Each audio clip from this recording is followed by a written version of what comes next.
Hola, hola amigos y amigas de Psique Académica. En esta ocasión vamos a hablar acerca del trastorno de la fluidez de inicio de la infancia, también conocido como tartamudeo o la tartamudez. La tartamudez se caracteriza por la repetición de sonidos, palabras, frases u oraciones completas. Estas repeticiones suelen ser involuntarias y se producen durante la conversación, la lectura, la escritura, el canto, la interpretación de instrumentos o el habla en general. Algunas personas tartamudean sin saber por qué. Otras se dan cuenta de lo que están haciendo muy a menudo, sobre todo cuando están muy estresadas. Otras piensan constantemente en ello y se preocupan por si lo vuelven a hacer, vuelven a tartamudear. La frecuencia y la gravedad del trastorno de la fluidez tienden a fluctuar de un día a otro en relación con la situación del habla del quien lo hace. Por ejemplo, la tartamudez tiende a ser más pronunciada en momentos de gran estrés y ansiedad, como cuando un niño está compitiendo por el tiempo de habla o haciendo una presentación oral frente a otros. Además, la tartamudez tiende a aumentar en frecuencia e intensidad cuando la persona se siente ansiosa o temerosa de su capacidad para hablar con claridad. Por lo general se muestra que los niños que tartamudean son frecuentemente objeto de burlas, acoso y aislamiento por parte de sus compañeros e incluso profesores debido a su dificultad para hablar. Muchos niños que tartamudean dicen sentirse avergonzados por su problema de habla. Como consecuencia, muchos de estos niños evitan las situaciones sociales en las que podrían encontrarse con otros niños, sobre todo situaciones donde tengan que hablar entre personas o ante un público. Por esta razón pueden llegar a retraerse socialmente y a aislarse de sus amigos, incluso a familiares.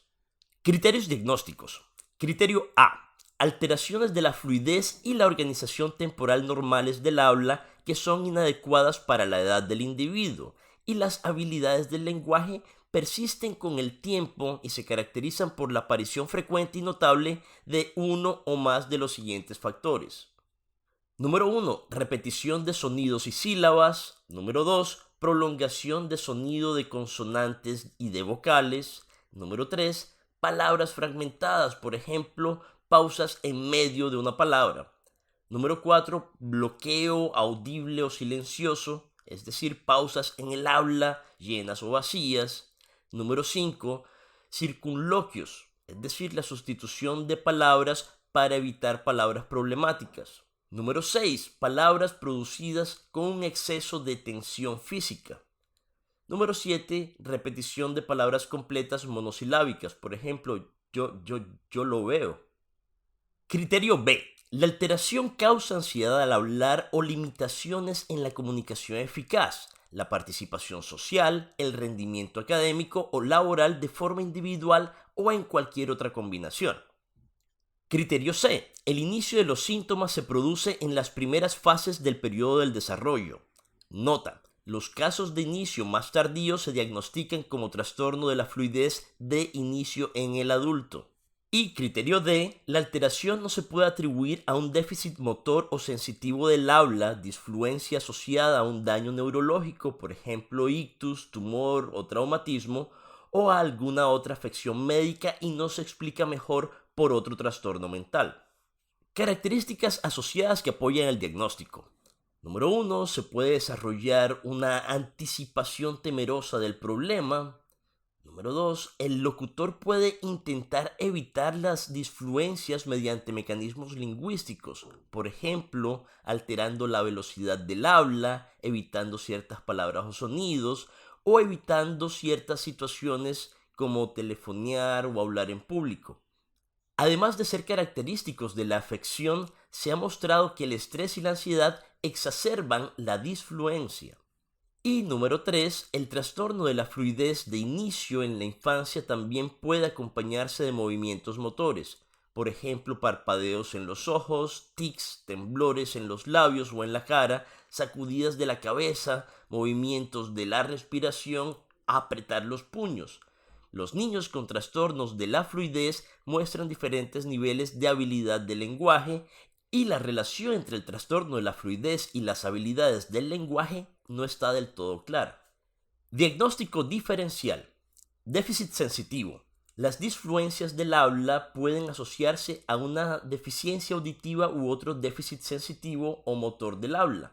Cuando las disfluencias del habla sobrepasan las que normalmente se asocian a estos problemas, se puede hacer el diagnóstico de trastorno de la fluidez de inicio en la infancia.